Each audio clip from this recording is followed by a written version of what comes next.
आपको पिछली बार भी बैक केयर के बारे में कुछ बताया था ना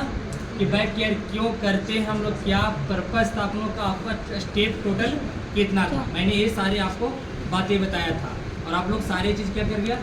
भूल गया। कोई बात नहीं है। देखना बैक केयर में हम लोग एक ही पर्पस होता है कि किसी चीज़ को सर्कुलेशन को स्टिमुलेट करना। क्या करना हुआ, सर्कुलेशन को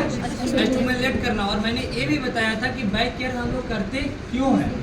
हमने ये भी बताया था कि बैक केयर करने का पर्पस एक ही होता हुआ कि पेशेंट जो होता है कि लंबे से प्रोलॉन्ग टाइम तक एक ही बेड पर क्या होता है, रेस्ट कर रहा होगा, है ना, एक ही पोजीशन में एक ही बेड पे लंबे समय तक माने प्रोलॉन्ग टाइम तक क्या करता है, रेस्ट करता है। क्यों करता है वह, क्या उसको शौक था करने का या कोई रीजन होगा, उसको कोई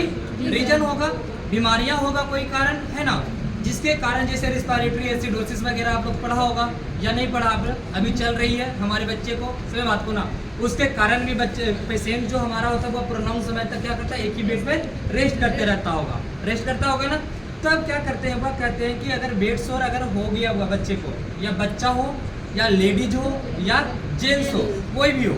सही बात को ना, उसको मैं ब्लड को प्रोमोट करने के लिए हम लोग बेड केयर करते हैं, बैक केयर करते हैं, समझ में बात को ना। उसमें मैंने बताया था क्या क्या प्रोसीजर का इस्तेमाल करना हम लोग को का है ना, क्या क्या प्राइवेसी मेंटेन करना, ये सारी चीज़ें बातें हम लोग को आ रहा था, यही आ रहा था ना।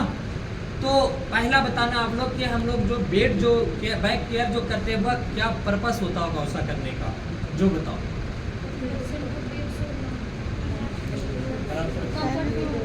कंफर्ट फील हो, ब्लड सर्कुलेशन क्या होगा, मेंटेन हो उसका, है ना, किसी तरह का उसका ओडिंग ना हो, है ना, एक समय तक रहेगा तो उसका स्किन क्या होगा, रप्चर हो सकता है या नहीं हो सकता ना, ऑटोमेटिक हो सकता है। क्या मैं उसको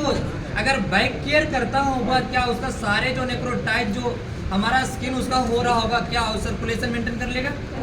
करेगा या नहीं करेगा। अरे नेक्रोटाइज कैसे होता है, वहाँ पे क्या इस्केमिया हो जाता है, इस्केमिया देखने को मिलता है, परफ्यूजन सही तरीका से प्रोवाइड नहीं हो पाती होगी वहाँ पे, यही कारण ना। अब दूसरी बात हुआ, क्या स्लीप जो डिसऑर्डर हो रहा होगा, जो हमारा जो स्लीप पेशेंट का हो रहा होगा, जो स्लीप का मोटिवेट हो रहा होगा, कहने का मतलब क्या अच्छा सा इंड्यूज हो रहा होगा, अरे क्या वो सही ढंग से रेस्ट कर रहा होगा, स्लीप ले रहा होगा, नहीं हो रहा होगा ना। क्या मैं बैक केयर अगर उसे दूंगा तो क्या स्लीप इंड्यूज होगा, अच्छी तरह से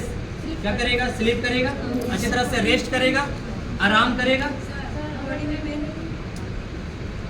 अरे भाई जब लंबे समय तक जब तो उसका स्किन नेक्रोटाइज हो रहा तो पेन की तो बातें की बात है ना। जब एक ही समय तक एक ही बेड पे रह रहा है, भाई आपने कभी ट्रेवलिंग किया है 5 किलोमीटर 50 किलोमीटर ट्रेन पे, है ना, आपने बैठ के देखना एसिटिबुलम आपका क्या होता होगा, एसिटिबुलम समझते हो आप लोग, अरे जो आपका स्टैंड है, बटक जिसको बोलते हैं आप लोग, क्या पेन होता है या नहीं होता, मैंने 5 घंटे के जर्नी में आपको पेन हो रहा है, ये तो बेचारा लॉन्ग समय था, मैंने 5 से 6 दिन तक अपना रेस्ट कर रहा है एक ही